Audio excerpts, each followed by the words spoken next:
What's going on, everybody? I'm Enrique Pinheiro, and welcome back to the Hawk Show Talk Show, a Seattle Seahawks podcast. You can find me on YouTube, Spotify, Apple Podcasts, and Google Podcasts, and I also post highlights on TikTok as well as posts and tweets on Instagram and Twitter. My handle on all these platforms is at Hawk Show Talk Show if you want to follow or keep up. And then another method to getting to all my other accounts, if you go to the link tree in the bio or description of them, it gives you hyperlinks to all my other platforms. So there you go. In today's episode, I'm going to be discussing the Seattle Seahawks signing free agent Kerry Hyder from the San Francisco 49ers. And then I'll also, in less depth, talk about the Benson Mayowa re-signing and the Poona Ford re-signing. So yeah, let's get right into it. Let's talk some Hawk. So I'll start off with, we signed the defensive end Kerry Hyder from the San Francisco 49ers. The deal is 2 years, 6.5 mil each year. Up with upside to 7.5 mil, but it's also it's a 3-year deal, but the third year is voidable, kind of like the Chris Carson move. Sorry, I want to make sure I get this right. I'm pretty sure it's 3 years, 16.5 or 17.5. I'm not sure if that's correct. I believe it is though. Anyways, you get the idea. It's around 7 mil, 2 years, third year is voidable. Another smart move by John Schneider. The third year you can push that cap back into push that cap hit back into the future when we have more cap space, like what we did with the Chris Carson deal. I love seeing that. We usually don't make the most, beneficial for the future moves. Like we usually just kind of do what we want right now, sign 1-year deals and stuff. But this is good. This is a smart cap decision by John Snyder, and I'm super happy to see it happen. Kerry Hyder, at first, when I saw the notification that he signed with us, I was like, I know who he is, but I didn't think he was that special. Who paid him that much? And I saw it was us, and I was like, oh. And this is right after the Benson Mayowa news as well, so as another end, and I'll get into Benson after this. But I was like, I'm not too happy about that. Then I looked more into it, and I see he got 8.5 sacks last season. That's great. I didn't know. I wouldn't call myself a casual NFL fan or anything, but I honestly I do not pay attention to Kerry Hyder up until now. I will. So yeah, now I'm much happier looking into it. 8.5 sacks. It's more than like any Seahawk, I believe, last season. I don't know who our sack leader was last year. It might have been Jerron Reed, might have been Dunlap, maybe even Benson. Honestly, anyways, Kerry Hyder 8.5 sacks last year, and some people might say, oh, he's a product of that 49ers D-line system. That 49ers D-line was injured like all year. He didn't have help from Nick Bosa on the other side creating pressure. Solomon Thomas, I think D Ford might have missed some time too. Don't quote me on that, but I think he did. The only real guy there that's like an actual talent is Eric Armstead, and he's a D tackle, which I know it still creates pressure obviously, but nothing like an elite edge on the other side.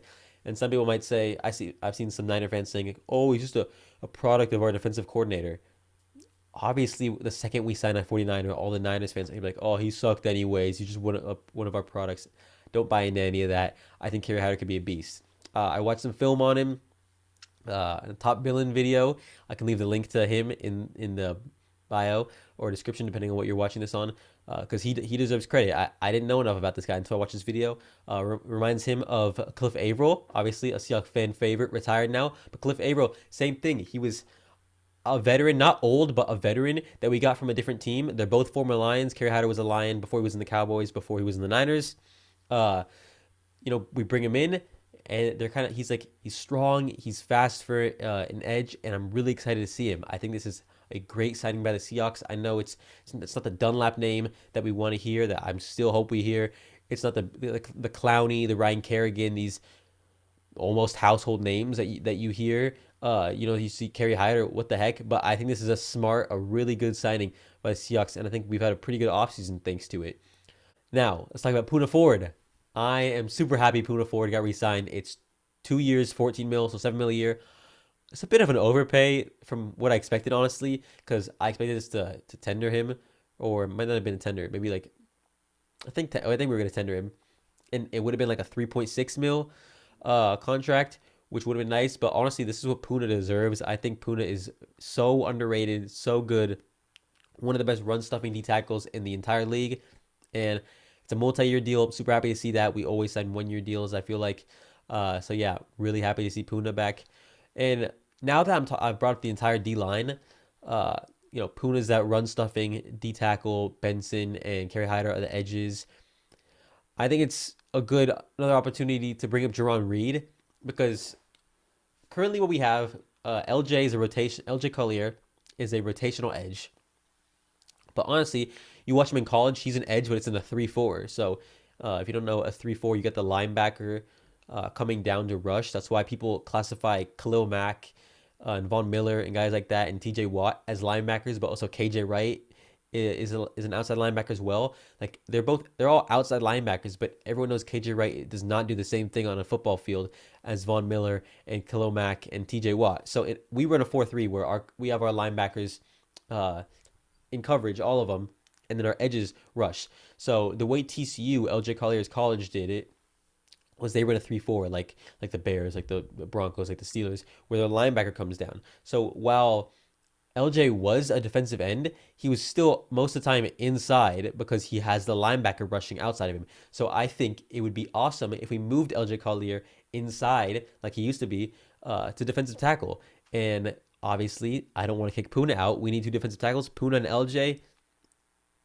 Jerron Reed, I think it's time. I think it's time we trade him. I know he just had a much better year this year than he did the past year, and he was great in 2018. But for what he costs, I don't think he brings it to the table. I've said it many times. He can't perform without a good edge on the side. He was good with Frank Clark in 2018. He was good last year with Carlos Dunlap. If you're gonna have a 14 mil cap hit, you should be able to perform at that level regardless of who's on the outside. So unless he wants a pay cut, which obviously I'd be okay with, but most players aren't okay with because they got families, they got lives. I understand that. It just it doesn't fit us right now, and I think LJ and Poona are strong enough to handle that. Anyways, just to go over everything, Kerry Hyder, yay, and Poona, yay again. I'm super happy to see Poona back. I love Poona, great run stuffer. I also made a nice chase down on Josh Reynolds in week 16. Anyways, I'll wrap it up. That's it for today, guys. Thank you so much for watching. If there's anything you guys want to let me know, how to improve, what to discuss in a future episode, comment it below depending on what platform you're listening or watching this on. And in my link tree, I also have a Microsoft Forms, a submissions box where you can, just put stuff like questions or comments or just recommendations to me, and I'll check them out and I'll see. So yeah, again, thank you guys so much for watching. Have a nice day.